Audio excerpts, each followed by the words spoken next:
विश्वामित्र बोले हरिश्चंद्र से महाराज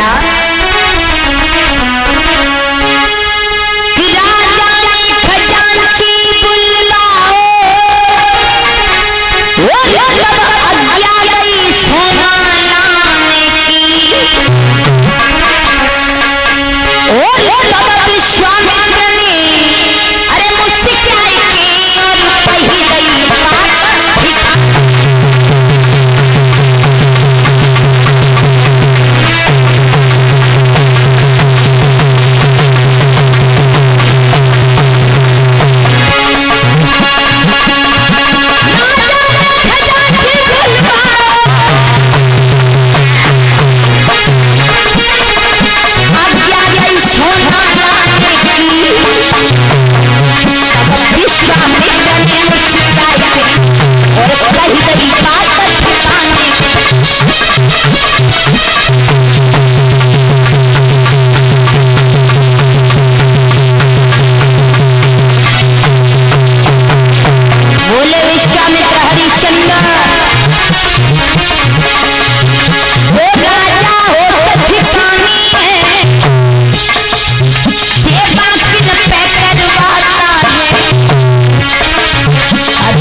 मेरे भैया। विश्वामित्र ने हरिश्चंद्र से कहा महाराज हरिश्चंद्र किसके ऊपर हुक्म चला रहे हो?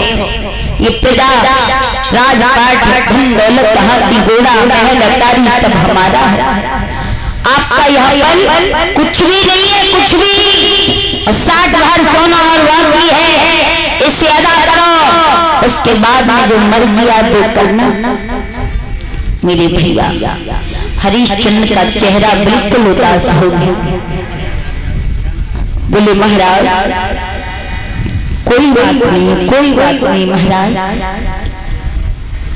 अब हमें थोड़ी सी आप आज्ञा दे दो। मतलब ये है कि मैं अब मेरे कुछ समझ में नहीं आ रहा है, अब मैं अपनी रानी तारा के पास जाना चाहता हूँ। हरिश्चंद्र बोले तारा के पास ही जाके क्या करोगे? बोले महाराज मेरी रानी तारा जो है ना वो पतिव्रता स्त्री है। कैसी है? पतिव्रता स्त्री है। पतिव्रता स्त्री का फर्ज होता है अपने पति के दुख और सुख में साथ देना। तो मेरी रानी मुझे कोई ना कोई उपाय जरूर बताएगी, क्योंकि मेरे पास कुछ बचा नहीं है, उसके पास जाऊंगा कुछ सीख बताएगी, इसलिए मुझे आज्ञा दे दो। विश्वामित्र कहने लगे हरिश्चंद्र अरे न तो यहाँ कोई किसी की रानी है, न कोई किसी का राजा है, न किसी का कोई बेटा, न पिता है, न माँ है, न बेटी, कोई किसी का नहीं है। क्यों? क्योंकि ये स्वार्थ मतलबी संसार है। जब तक शरीर में श्वास है तब तक बड़े रिश्ते नाते, और जैसे ही श्वास खत्म हुई तो रिश्ते नाते भी खत्म हो जाते। इसलिए भूल जाओ। हरिश्चंद्र बोले महाराज कुछ भी सही, लेकिन मेरी रानी मुझे बहुत प्रेम करती है, आप मुझे आज्ञा दो। विश्वामित्र ने कहा महाराज अगर आप ऐसा ही चाहते हो तो आज्ञा ले जाओ और जाओ, लेकिन एक बात का ध्यान रखना, संसार में कोई किसी का नहीं है। आपको अपनी रानी पर विश्वास है तो जा सकते हो, लेकिन एक बात जरूर कहूंगा। क्या बोले विश्वामित्र हरिश्चंद्र से?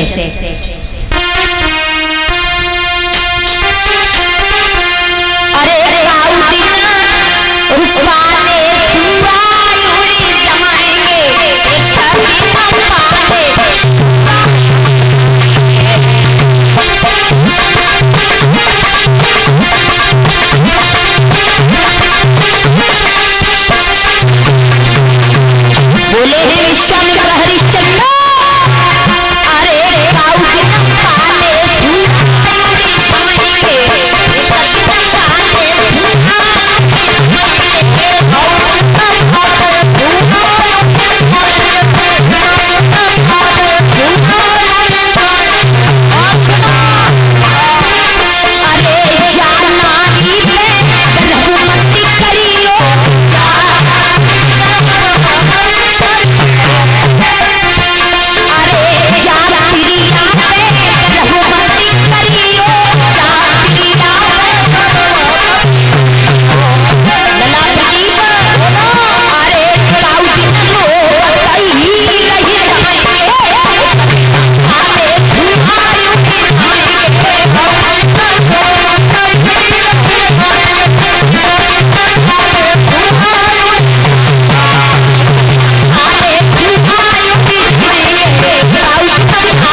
महाराज अगर जानना चाहते हो तो जाओ।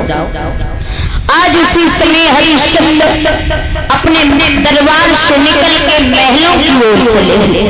विश्वामित्र की आज्ञा ली। हरिश्चंद्र बोले महाराज जा तो रहे हो पर जल्दी लौट के आना, हम ज्यादा इंतजार नहीं कर पाएंगे। हमारा 60 भार सोना जो कर्ज है उसे अदा कर दो, उसके बाद में जो मर्जी आए वो करना, हमें आपसे कोई मतलब नहीं। जाओ। उसी समय विश्वामित्र की आज्ञा के हर्षवादी दानव राजा हरिश्चंद्र चले हैं अपने महलों की ओर चले हैं। इधर जैसे ही महलों से मैया तारा ने देखा कि हमारे महाराज आ गए हैं तो बड़ा खुश हो गए। आंगन में पलका बिछाया है अपने प्रिया को बिठाने के लिए। हरिश्चंद्र गए और आंगन में पहुंचे हैं। चेहरा बड़ा उदास है, आंखों में आंसू भरे हुए हैं गंगा जल की तरह। आइए